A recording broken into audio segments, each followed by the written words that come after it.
Amanda Holden badly wants a glass of rosé.So much so, she's eyeing a bottle in an ice bucket on the next door table with the longing of a Britain's Got Talent contestant lusting after a golden buzzer pass to the semi-finals. In this year's series, Amanda hit hers for 22-year-old singer Gruffydd Wyn Roberts, and today the nightly live rounds begin. For now, though, she's basking on the roof terrace of Soho House in London and wishing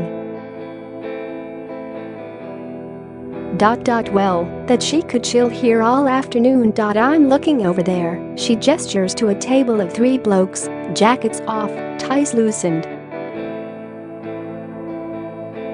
Oh, I badly want a glass of rose.You have to enjoy life.I, eat everything.Drink everything. I had a friend once who didn't make it to her 50s, and her biggest regret was she spent her life on a diet. I don't diet. Hang on, Amanda.You don't diet. Ever.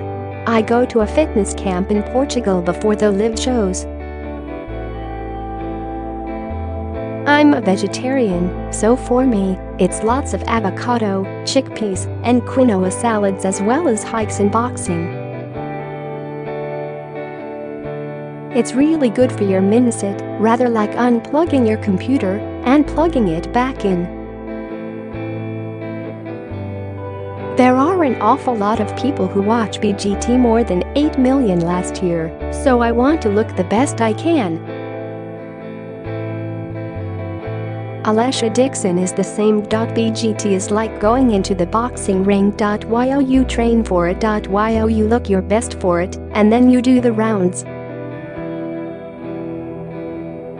But the entire thing only takes up a few weeks.You can't live like that all the time.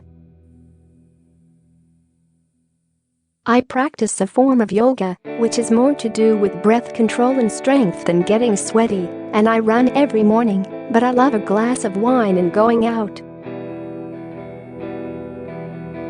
She lounges back and tucks her skirt above her knees to catch the sun.At 47. Amanda has the sort of toned legs most 20-year-olds would gladly borrow for a first date.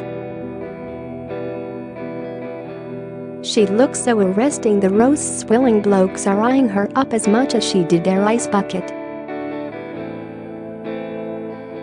What's her secret? Collagen wave therapy, she says, referring to a revolutionary treatment where skin is blasted with radio frequency waves to stimulate collagen and tighten the surface of the face. I drink loads of water, a lot of coconut water, but I think it's genetic because my nan looks amazing at 97. I also think having children as an older mom or geriatric mom. She wrinkles her nose in distaste at the term once used to denote older mums, as well she might. Amanda, who has 2 daughters, Lexi, 12, and Holly, 6, gave birth to her youngest at 41. Doctors now describe a woman who is pregnant over the age of 35 as being of advanced maternal age, which is just as well. Amanda looks about as geriatric as a teenager. You just have to keep going when you have children. You're constantly herring around, she says. I do eat healthily, but I have treats and I do love. I know I sound like an alcoholic. My glass of wine or gin. Life is too short to be strict. Amanda knows this more than most.Six. Years ago she died for 40 seconds when an artery burst after giving birth to her youngest daughter. It followed the stillbirth of her son, Theo, 7 months into her pregnancy the year before, which she spoke about with raw honesty in a moving ITV interview last week to mark the 70th anniversary of the NHS. I had grief counseling when I lost the baby, she tells me. My husband and I were both diagnosed with post-traumatic stress disorder. I felt I'd run out of petrol. I've always been self-sufficient and able to get on with life. I've never been so crushed I couldn't get back up, but I didn't have any tools left. My agent at the time knew this amazing woman whom I went to see 2 or 3 times. She gave me different ways to think about things, which helped to bring me out of it. I think the PTSD was more to do with Holly's birth than The placenta was attached to my main artery, which didn't show up on the scan, she explains. When they delivered the placenta, my artery burst. My husband thought he'd stepped in a bucket of water. He was ankle-deep in my blood. It was horrendous for him. I didn't know anything about it because I was in a coma, but for him, it was terrible to be told to prepare Lexi for no mummy coming home. Amanda's resilience after being so desperately ill is extraordinary and a mark of the determination that made the girl from the Hampshire village of Bishop's Waltham one of the best-known women on TV. It was touch and go for me. The 10 days later I went on BGT. Once getting my seat, I always say to Simon Cowell, no one else would come out of a coma, come back and sit next to you. She laughs loudly. This relaxed glass of wine and chill Amanda really is huge fun. She's also a deep-thinking, deep-feeling woman who moves from irreverence to earnestness in a second. I call it survival, she says. You put on your lip gloss, you put on your eyelashes, and you go out. My daughters have always known Mummy works. If anyone buzzes on the door, my children always think it's my hairdresser. Oh my God, where are you going? Again, she laughs before sitting forward in her chair. Her very pretty face is solemn now. It's 100% survival. My mum went to work. My nan worked. I worked. My sister Debbie, 46, who was involved in a serious car accident 18 months ago, works her A off. We are a strong, matriarchal family. I like to be busy. That's another reason I went back to work. I didn't want to think. The fact I had died. In my own mortality. And thinking every time I had a headache I had a brain tumor and I was going to die. She swallows to stem her tears. I never cared about dying until I had children because I didn't want them not to have a mummy. I'm like one of those horses with blinkers on. I constantly look forwards. When I went back to BGT after having Holly, I took her to Birmingham for the regional heats. That's where I'd been the day before I realized I'd lost Theo. To go back with a baby in my arms was like, we've done it. Survived it. Let's go forward. The we includes her husband Chris Hughes. He is a solid, gentle man who works as a record producer but prefers to stay out of the spotlight, so rarely accompanies Amanda to the red carpet events that are part of her job. They met in the front row of a fashion show 15 years ago, after Amanda's first marriage to comedian Les Dennis had ended. Chris took her out for dinner that night and has been the most important part of her life ever since. I'll catch a glimpse of him in the distance and go, oh, he's fit. Then I realize, oh, it's Chris. He is her absolutely everything, her advisor, her calm in a storm. I say we're like the plus and minus on a battery. You can't have one without the other. I'd give up everything if he wasn't comfortable with it. We bicker a lot, but he also makes me laugh.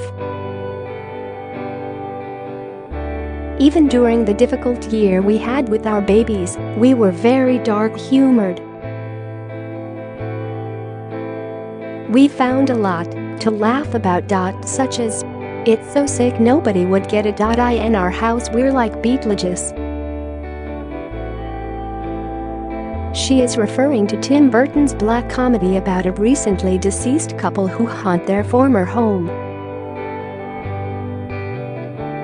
"I love my life now. I am constantly touching wood. But you have the foundations because you've seen tragedy and recognized loss. It's amazing to be able to look across your life and think, I am really grateful for everything that's happened to me because it's prepared me for, probably, the worst thing ever." That's what everything was leading to, and now, thankfully, the rubbish is all over.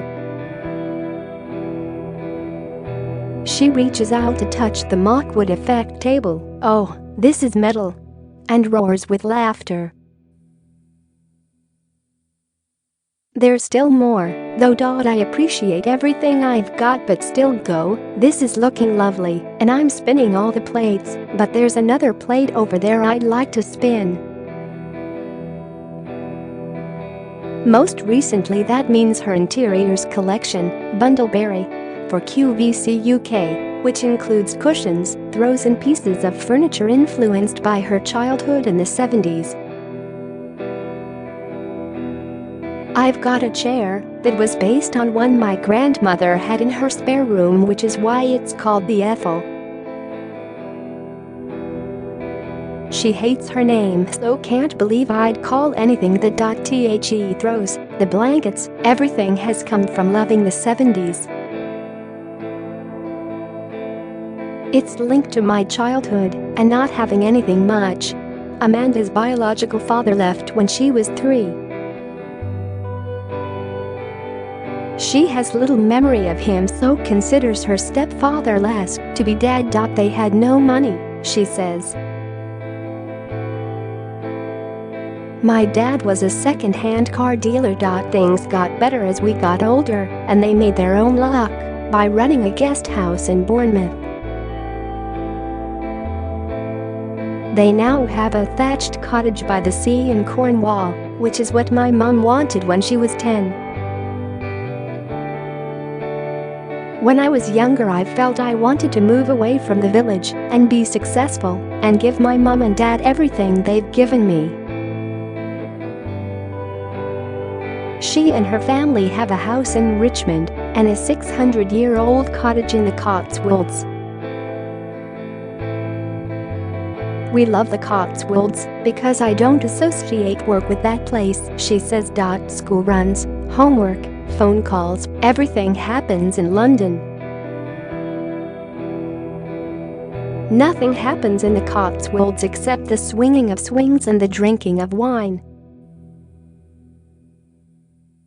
I'd live there all the time if I didn't have my job." As you get older you realize your family are the only people who truly give a damn about you. "The truth is my family is my life." Simon Cowell's the same.His relationship with Eric is beyond anything. To imagine him with a child is something I could never comprehend just because of his life.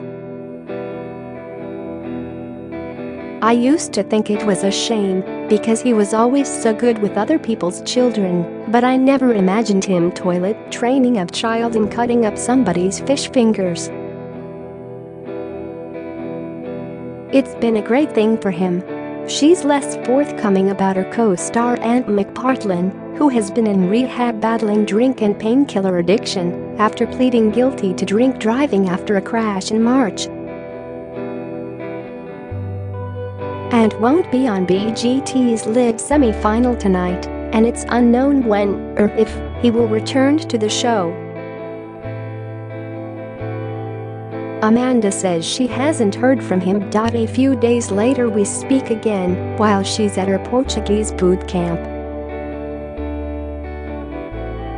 If there was any doubt about the energy and resolve with which she trains for these live finals, and frankly how impressively fit she is for a woman nearing 50, you only need to look at the extraordinary videos and pictures she posts on her Instagram. But it's more than this. Unlike many celebrities I've met, there's a genuine joy about Amanda that, I'm sure, has more to do with the way this funny, vibrant woman looks than any juice fast, boxing workout or hill climb could ever deliver.